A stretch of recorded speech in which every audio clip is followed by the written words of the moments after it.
ജൈവ രീതിയിൽ കൃഷി ചെയ്യുന്ന മഞ്ഞൾപ്പൊടി ലഭിക്കുന്നതിന് പ്രയാസമുണ്ടോ?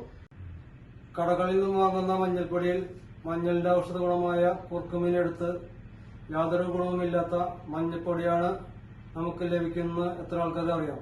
മഞ്ഞൾപ്പൊടിയൊക്കെ വാങ്ങുമ്പോൾ കർഷകരിൽ നിന്ന് വേണം വാങ്ങാൻ. അപ്പോൾ അതാകുമ്പോൾ മായമോ കെമിക്കലോ ഉണ്ടാവില്ല. അതുപോലെ തന്നെ മഞ്ഞളുടെ എല്ലാ ഔഷധ ഗുണമുള്ള കുർക്കുമീനും അതിൽ ധാരാളം ഉണ്ടാവും.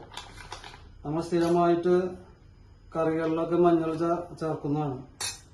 എല്ലാ ദിവസവും മായം കലർന്ന ഭക്ഷണം നമ്മൾ കഴിക്കുകയാണെങ്കിൽ അത് നമ്മുടെ ശരീരത്തിന് എത്രമാത്രം ദോഷമുണ്ടാവുമെന്ന് എല്ലാവർക്കും അറിയാവുന്നതാണ്. എൻ്റെ പേര് മനോജ്, കൂവി ഓർഗാനിക് എന്ന സ്ഥാപനം നടത്തുന്നു. ഞാനൊരു മഞ്ഞൾ കൃഷി ചെയ്യുന്ന ഒരു കർഷകൻ കൂടിയാണ്. ആർക്കെങ്കിലും പുഴുങ്ങി ഉണക്കി പൊടിച്ച മഞ്ഞൾപ്പൊടി ആവശ്യമുണ്ടെങ്കിൽ വാട്സപ്പ് ചെയ്യുക. ഫോൺ 97 45 411 811.